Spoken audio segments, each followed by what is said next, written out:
550 বছর আগে যে সুরধ্বনি গঙ্গা এই দিকেই প্রবাহিত হইতেন, সেই গঙ্গার ধারা অন্যদিকে চলে গেছে। আর এই সুরধ্বনি গঙ্গা একটা খালেতে রূপান্তরিত হয়ে গেছে। দেখতে পাচ্ছেন কত ছোট একটি খাল হয়ে গেছে। এই যে সামনে দেখতে পাচ্ছেন গৃহ দেখা যাচ্ছে, এই হলো বাবলা বন, অদ্বৈত প্রভুর শ্রীপাঠ। এই হলো যেখানে অদ্বৈত প্রভু বসে সুরধ্বনি গঙ্গাতে তুলসী পত্র দিয়ে গঙ্গার জল দিয়ে আহ্বান করে ভগবানকে এনেছিলেন গোলক হইতে ভূলোকে। সেই সুরধ্বনি গঙ্গার আজকে কি অবস্থা দেখেন, এইটুকু একটা খাল হয়ে আছে, জার্মানি পেনার দ্বারা ভরে গেছে। আর এটা মরা নদীর থেকে এখন খালে রূপান্তরিত হয়ে গেছে। হ্যাঁ, লোকে এখন সেই পাট ভিজিয়ে রাখেন, পাট তুলেন, এই সমস্ত হচ্ছে। এইটুকু মাত্র একটা খালে রূপান্তরিত হয়ে গেছে। সেই বাবলা বনেই আমরা গেলাম, বাবলা বন দর্শন করলাম, সুরধ্বনি গঙ্গাকে দর্শন করলাম। এই হলো সেই সুরধ্বনি গঙ্গা। 500 বছর আগের পুরানো ধারাটা এই দিকেই প্রবাহিত হতো। এই যে দেখতে পাচ্ছেন অদ্বৈত প্রভুর বাবলা বন, এই বাবলা বনে বসে অদ্বৈত প্রভু ভজন করেছিলেন। জয় রাধে শ্রী রাধে। অদ্বৈত প্রভুর শ্রীপাঠ বাবলা বনে এসে উপস্থিত হয়েছি। সেই বাবলা মন্দিরে চতুর্দিকে প্রচুর পরিমাণে আম গাছ দেখতে পাচ্ছেন। তার পাশ দিয়েই হাইওয়ে রাস্তা গিয়েছে। যাই হোক, আমরা এখানে এসে উপস্থিত হয়েছি এখন অদ্বৈত প্রভুর শ্রীপাঠ দর্শন করার জন্য। আমরা এখন মন্দিরের ভিতরে প্রবেশ করব, যেখানে প্রভু অদ্বৈত প্রভু মহাপ্রভুকে আহ্বান করেছিলেন মহাপ্রভুকে প্রকট করার জন্য। এই হলো সেই বাবলা পাঠে এসে উপস্থিত হয়েছি। সীতানাথের আরাধ্য স্থান শান্তিপুর নদিয়ার অন্তর্গত বাবলা বন। এই পুণ্যভূমিটি সুরধ্বনি গঙ্গার তীরে অবস্থিত। শান্তিপুরের পুরন্দর শ্রী শ্রী অদ্বৈত আচার্য প্রভু এই স্থানে বসেই গঙ্গার জল ও তুলসী মঞ্জুরি দান করে অবিরল তপস্যা করেছিলেন গোলক বিহারীকে মৃত্যুলোকে অবতীর্ণ করাইবার জন্য। সেই জন্য এই তীর্থ বৈষ্ণবগণের নিকটে বৈকুণ্ঠ ধাম সদৃশ্য। শ্রী অদ্বৈত কুলতিলক প্রভুপাদ বিজয় কৃষ্ণ গোস্বামী বহুবার এই স্থানে আগমন করেছেন, সংকীর্তন করেছেন, সম্প্রদায় সহ অবস্থান করেছিলেন, কীর্তনানন্দে বিভোর হয়ে থাকিতেন। তাহারই কৃপায় অনেকেই এখানে অলৌকিক কীর্তনধ্বনি শুনিবার সৌভাগ্য লাভ করিতে পারেন। শ্রী অদ্বৈত আচার্য গোসাই সাক্ষাৎ ঈশ্বর, যাহার মহিমা নহে জীবের গোচর। মহাবিষ্ণু সৃষ্টি করেন জগতাদি কার্য, তার অবতার সাক্ষাৎ অদ্বৈত আচার্য। এই পুণ্যতীর্থ ভাগীরথীর তীরে বসিয়াই পদ্মাসনে সচন্দন তুলসীপত্র অর্পণ করিয়ে গোলকনাথের পদে তিনি প্রেম অশ্রু নীরে ঢালাইলেন। সিংহাসন টলাইয়াছিলেন, উঠিয়া গর্জন হয়েছিল। টলাইল সিংহাসন, উঠিল গর্জিয়া, আনিয়া কৃষ্ণরে করৌ সংকীর্তন সঞ্চার। তবে শ্রী অদ্বৈত নাম সফল আমার। পুরিল তোমার বাঞ্ছা গৌর অবতারে, তরাইলে পাপি তাপি জগত জনেরে। মধুর চৈতন্য লীলা প্রেম প্রসবন, তোমার কৃপায় সবে কইল আস্বাদন। অদ্বৈতের কারণে চৈতন্য অবতার, সেই প্রভু কহিয়াছেন বারবার। জয় শান্তিপুর প্রভু অদ্বৈত আচার্য গোসাই, অপূর্ব মহিমা তার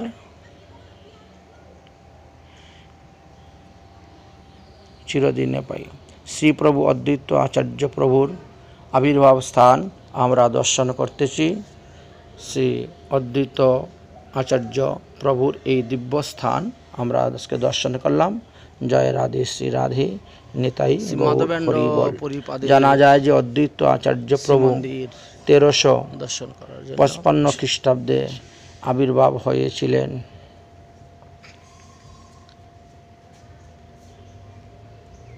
1350 বঙ্গাব্দ মনে হয়, এটা শকাব্দ ভুল হয়েছে। হ্যাঁ, 1355 শকাব্দ আবির্ভাব হয়েছিলেন, অর্থাৎ 1434 খ্রিস্টাব্দে আবির্ভাব হয়েছিলেন। অদ্বৈত প্রভু তিরুভাব হয়েছেন 1479 শকাব্দে, অর্থাৎ 1557 খ্রিস্টাব্দে। অদ্বৈত প্রভুর আবির্ভাব দিয়েছেন 34 খ্রিস্টাব্দ আর তিরুভাব 1557 খ্রিস্টাব্দ। মানে অদ্বৈত আচার্য প্রভু প্রায় 123 বৎসর ধরাধামে ছিলেন এবং তিনি মহাপ্রভুর ভাবধারা প্রেমকে বজায় রেখে প্রচার করেছিলেন। শ্রী অদ্বৈত আচার্য প্রভুর বাবলাবন আজ অবধি শান্তিপুরে অবস্থান করিতেছে। শান্তিপুর দর্শনীয় খুবই সুন্দর জায়গা, শান্তির জায়গা, যেখানে শান্তির জন্য অদ্বৈত আচার্য প্রভু এসেছিলেন। বাংলাদেশে ত্যাগ করে এসে উপস্থিত হয়েছিলেন এই নদিয়ার সুরধনী গঙ্গার তটে বাবলা বনেতে। পঞ্চতত্ত্ব একত্রিত হয়ে নাম প্রেম প্রচার করে কলিহত জীবকে উদ্ধার করেছিলেন। মহাপ্রভুর হরিনামে ভেসে গিয়েছিলেন অনেকে ভক্তগণ এবং তাদেরকে কৃপা করেছিলেন এই শ্রী অদ্বৈত আচার্য প্রভু, যিনি রাধা মদন মোহনের সেবা করেছিলেন, মদন মোহনের কৃপা লাভ করেছিলেন, তারপরে মহাপ্রভুর কৃপা লাভ করেছিলেন। মহাপ্রভু ঝাড়খণ্ডে যেভাবে পশু পাখিদেরকে হরিনাম প্রেম বিতরণ করে দিয়েছিলেন, ঠিক তেমনিভাবে কলিহত জীবের সর্বত্র হরিনাম প্রচার করেছেন। মহাপ্রভুর নাম প্রেম অঙ্গ বঙ্গ কলিঙ্গ সমস্ত বিশ্বতে প্রচার হচ্ছে। আজ সেই গৌর আনা অদ্বৈত প্রভুর বাবলাবন আমরা দর্শন করতেছি। এই স্থানটি হল তিনার ভজনীয় স্থান। এই স্থানে বসেই ভজন করেছিলেন, যার ভজনের প্রভাবে গোলক হইতে ভগবানের সিংহাসন নড়ে গিয়েছিল। এই জন্য তিনাকে নারা বা নারাবুড়া বলা হয়ে থাকে। শ্রী অদ্বৈত আচার্য হলেন ভক্তির ভাণ্ডার। আমাদের মহাজনগণ বলে গেছেন, ধনমোর নিত্যানন্দ, পতিমোর গৌরচন্দ্র, প্রাণমোর যুগল কিশোর। অদ্বৈত আচার্য বল, গদাধর মূর কুল, নরহরি বিলাসয়ে মূল। তাই এই ভক্তির ভাণ্ডারী হলেন অদ্বৈত আচার্য প্রভু। অদ্বৈত আচার্য প্রভু যদি আমাদেরকে ভক্তি না দেন, তাহলে আমরা ভক্তি কোথা থেকে লাভ করতে পারব? তাই ভক্তির ভাণ্ডারী হলেন অদ্বৈত আচার্য, যার অবতার সদাশিব এবং মহাবিষ্ণু মিলিত তনুরূপে অবস্থান করতেছেন। এই হলো অদ্বৈত আচার্য প্রভুর বাবলাবনের, যিনি বর্তমানে প্রশান্ত গোস্বামী আছেন। তিনার ফোন নাম্বার, কোনো উৎসব অনুষ্ঠান করলে বা প্রসাদের ব্যবস্থা করতে গেলে এই নম্বরে যোগাযোগ করতে হয়। এই জন্য এই নাম্বারটা তুলে ধরলাম। মন্দির কর্তৃপক্ষ বর্তমানে প্রশান্ত গোস্বামী আছেন স্বাভাবিকভাবে অদ্বৈত পাঠ বাবলাবনে, তাই তিনার ফোন নাম্বারটা আপনাদেরকে বারবার সামনে তুলে ধরতেছি, যাতে যদি কোনো উৎসব অনুষ্ঠান করেন বা প্রসাদের ব্যবস্থা করতে হয়, তাহলে এই নাম্বারে যোগাযোগ করলেই আপনারা পাবেন, দর্শন করতে পারবেন, প্রসাদ পেতে পারবেন, কৃতার্থ হতে পারবেন। আমরা আজ এই একাদশী ব্রত উপলক্ষে কামিকা একাদশীতে শান্তিপুরের আশেপাশে যে সমস্ত মন্দির আছে সেই সমস্ত মন্দির দর্শন করার জন্য, সেই বিগ্রহ দর্শন করার জন্য বেরোলাম। সকালে গঙ্গা স্নান করে এসে ঠাকুর সেবা পূজা করে তারপরে আমরা বিভিন্ন শ্রীপাঠ, মন্দির, আশ্রম, মহাত্মাগণের সাক্ষাৎ করার জন্য আমরা বেরিয়েছি। সমস্ত দিন বিভিন্ন স্থান ভ্রমণ করেছি, দর্শন করেছি। বাবলাবন দর্শন করে খুবই ভালো লাগলো। খুবই নীরব স্থান, ভজনের অনুকূল পরিবেশ। এই স্থানেতেও এক সুন্দর বস্তু দর্শনীয় আছে। অদ্বৈত আচার্য প্রভুর 10তম বংশধর বিজয়কৃষ্ণ গোস্বামীর সমাধিও এই স্থানে আছে। মহাপ্রভু নিত্যানন্দ প্রভু যে নাম প্রেম প্রচার করেছিলেন, সেই নাম প্রেম এখনও অখণ্ডভাবে সেখানে চলতেছে। ইনি হলেন সেই বিজয়কৃষ্ণ গোস্বামী, যিনি অদ্বৈত প্রভুর 10তম বংশধর। দেখতে পাচ্ছেন।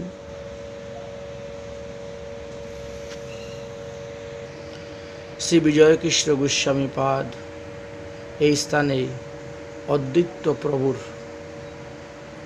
নামাঙ্কিত বগনা, খড়ম এবং কমণ্ডলু পেয়েছিলেন। তাই এই মন্দিরে বেদিতলে পতিত রাখিয়া এখানে স্মৃতিফলকরূপে মন্দির নির্মাণ করেছিলেন, এই কথা জানা যায়।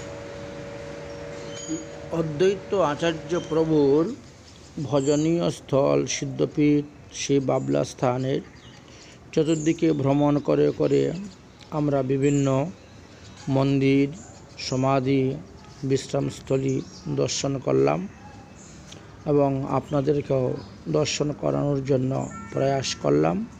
আপনারা দেখতে পাচ্ছেন এই ভিডিওতে শান্তিপুরের অদ্বৈত আচার্য প্রভুর ভজন সিদ্ধপীঠ বাবলা স্থান।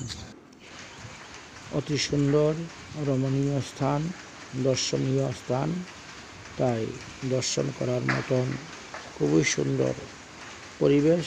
শ্রী শ্রী অদ্বৈত আচার্য প্রভুর কৃপা হলেই আমরা প্রেম ভক্তি লাভ করতে পারব। ভক্তির ভাণ্ডারী অদ্বৈত প্রভুর কৃপা ছাড়া কখনো ভক্তি লাভ হয় না। অদ্বৈত প্রভুর কৃপাতেই ভক্তি লাভ করা সম্ভবপর হবে। জয় হোক। হে অদ্বৈত প্রভু, আপনি কৃপা করুন যাতে সবাই প্রেম ভক্তি লাভ করে ধন্যাতি ধন্য হতে পারে। জয় রাধে, শ্রী রাধে, নিতাই গৌর হরিবল। শান্তিপুর নাথ কি জয়, সীতানাথ কি জয়, অদ্বৈত আচার্য প্রভু কি জয়।